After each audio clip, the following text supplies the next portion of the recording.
Olá pessoal, vamos dar continuidade aí ao estudo da eletrodinâmica, né? Na última aula nós apresentamos aí para vocês a corrente elétrica em um condutor sólido, né? Vimos como determinar a intensidade da corrente elétrica, né? Em função da variação de carga que atravessa uma secção transversal, uma secção reta de um condutor em um determinado intervalo de tempo. Vimos a abordagem do ponto de vista diferencial, né? Vimos também como é a representação gráfica e de onde parte a propriedade em que a carga pode ser calculada pela área limitada pelo gráfico. A gente já viu que isso sai lá da integral. Pois bem, agora a gente vai entrar no primeiro elemento do circuito elétrico que nós vamos estudar aqui, que é o resistor. E o resistor, como o próprio nome sugere, é algo que vai o quê? Impedir. Mas vai impedir o quê, Mariva? Vai impedir exatamente a passagem da corrente elétrica. Só que tem um detalhe. Quando você tem uma diferença de potencial em um condutor, os elétrons, como nós já vimos aqui dentro de uma abordagem até pictórica, os elétrons eles vão em fluxo ter um sentido para que eles eles possam se locomover. E aí o que acontece? Quando os elétrons da corrente elétrica com os elétrons que já constituem o próprio condutor, eles vão começar a ter uma interação, vai haver um efeito que nós chamamos de efeito Joule, né?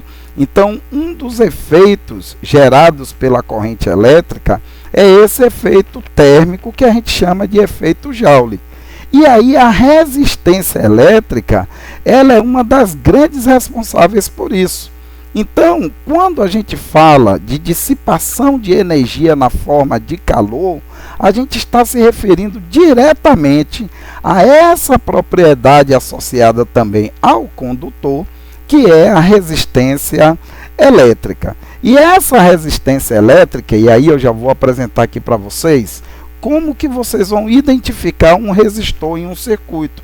Quando vocês pegarem um exercício, né, para dar uma olhada, ou até lá no próprio simulador, né, de circuitos, vocês vão ver esse desenho aqui. Vou chamar a atenção para essa figurinha aqui, né, parecendo uma serrinha, né? Tem alguns alunos que chamam de cobrinha, mas não tem nada de cobrinha, certo? Isso aqui é o símbolo que vai representar o resistor elétrico, certo? E associado a esse resistor, nós temos uma propriedade que é a resistência elétrica.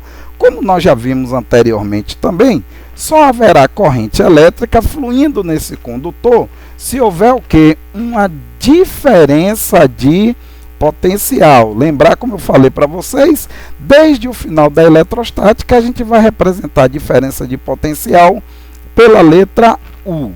Uma outra coisa muito importante que também já foi comentada, essa corrente que nós vamos estar calculando em todos os problemas que nós vamos resolver aqui no nosso curso, é a chamada corrente convencional.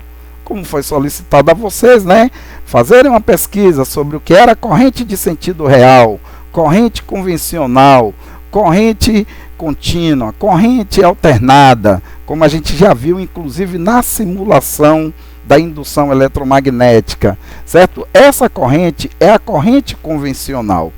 Essa corrente é como, certo? Se as cargas positivas é que estivessem em movimento, certo? Então, muito cuidado com essa interpretação, porque na hora de uma questão puramente conceitual, né, as famosas questões de múltipla escolha de natureza teórica conceitual, certo? Elas podem pegar vocês aí. Então, já sabemos já de antemão que a corrente elétrica é o fluxo de elétrons, mas essa corrente que a gente vai calcular aqui e que também foi solicitado que vocês fizessem uma pesquisa do ponto de vista histórico. Por que então que já que se pensava que a corrente elétrica há alguns séculos atrás, né, 2 séculos atrás, era tida pelo movimento das cargas positivas, porque depois não se mudou toda a matemática já existente né?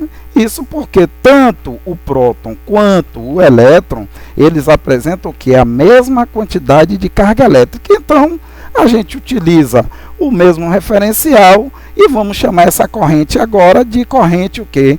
Convencional. Não é a corrente do próprio movimento dos elétrons. Então, aí é como se os elétrons estivessem no movimento contrário.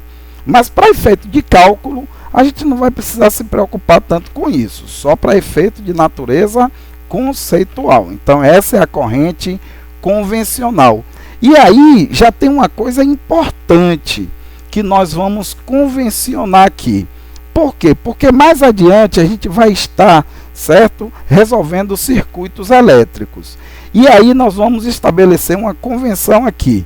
No sentido da corrente convencional, a polarização para o nosso resistor vai ser mais, depois menos, ou seja, o maior potencial para o menor potencial. Vamos estabelecer essa convenção aí.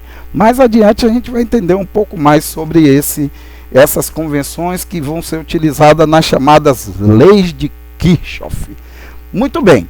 E aí o que que acontece? Vamos para a primeira avaliação de um condutor em que, experimentalmente, se eu for, né, gerar um gráfico, imagine que eu estou lá com a minha bancada, ligado com o computador, fazendo experimento, e eu obtenho da tensão em função da corrente elétrica um gráfico que é uma reta que parte da origem, ou seja, é uma função linear, de tal maneira que se eu divido o 1 por I1, isso vai ser igual a U2 dividido por I2, que vai ser igual a UN, uma enésima tensão, dividida por uma enésima corrente. O que é que eu estou fazendo quando eu divido U por I?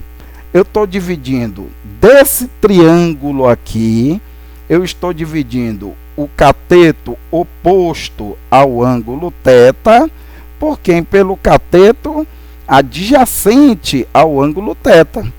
Se eu pegar o 2 dividido por I2, vai ser o cateto oposto a θ, dividido pelo cateto adjacente a θ, e assim por diante. Cateto oposto dividido por cateto adjacente me dá a razão trigonométrica o quê?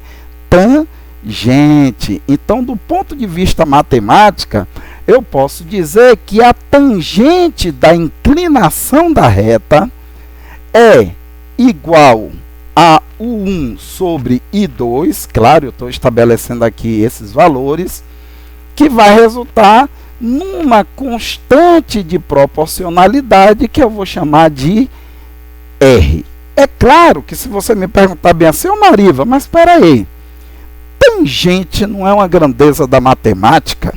É. E resistência não é uma grandeza da física? Então eu poderia, de uma forma, certo, mais correta aqui, para ser corretamente político, eu poderia dizer assim, ó, que a tangente de θ é numericamente igual ao valor da resistência. Assim como eu fiz lá no caso da área, né? A gente usou o numericamente igual. Isso é para dizer o quê? Que o resultado da tangente me dá o valor de quem? Da resistência. E esse tipo de condutor, onde o comportamento gráfico para tensão em função da corrente é uma reta partindo da origem, é o que nós chamamos de resistores ômicos. Se não obedecer a esta linearidade da função, a gente diz que o resistor ele é não ômico. É muito importante vocês complementarem isso aí com uma leitura lá do livro texto, do Halliday ou de qualquer livro que vocês queiram pegar, certo? E aí, de uma forma mais simplificada, se R é igual a U dividido por I, então é porque U é igual a R vezes I.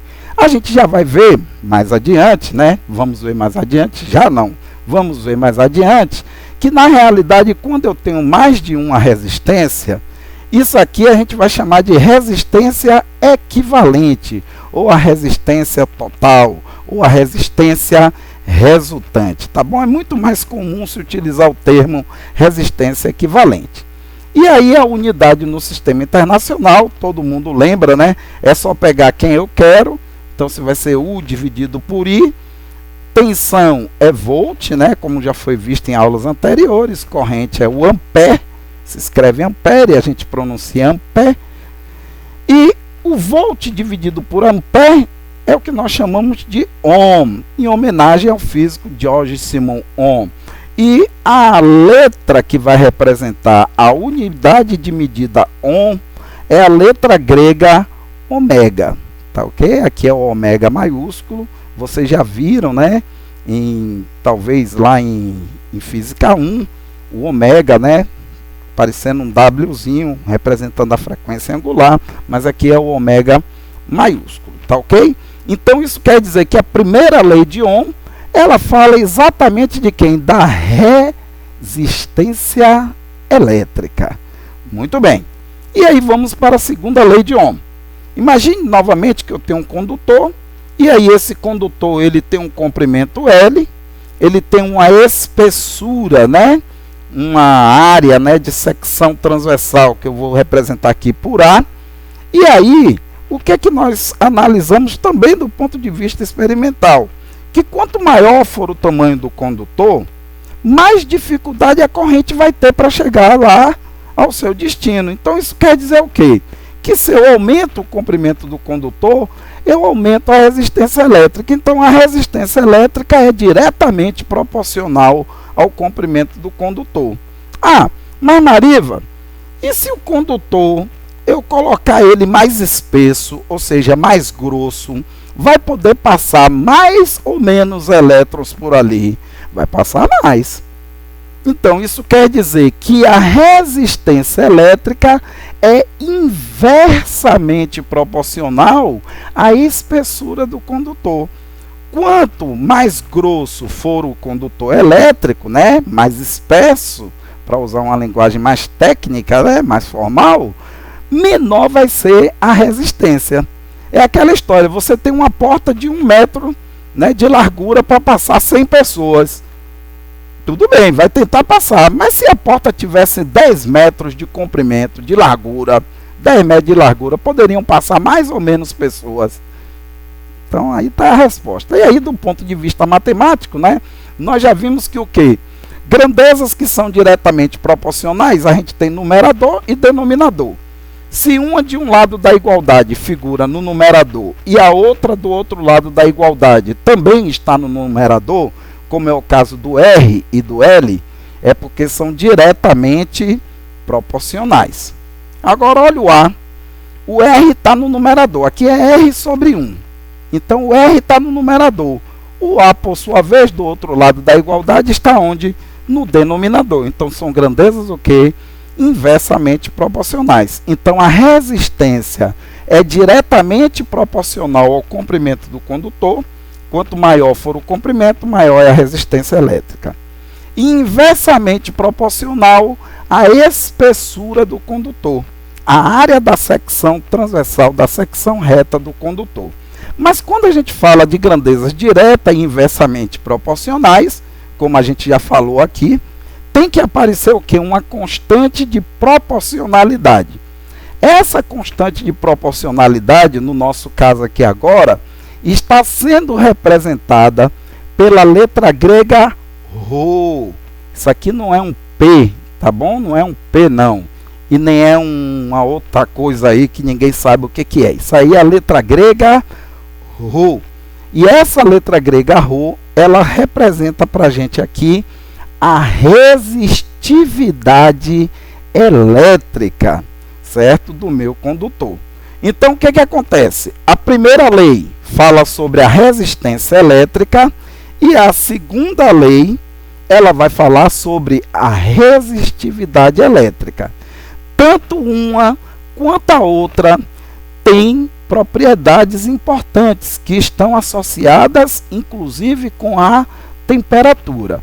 E isso aí deve ser algo que vocês vão dar uma lida lá no livro texto e vão procurar descobrir. Valeu, galera, um abraço e a gente se vê na próxima. Valeu!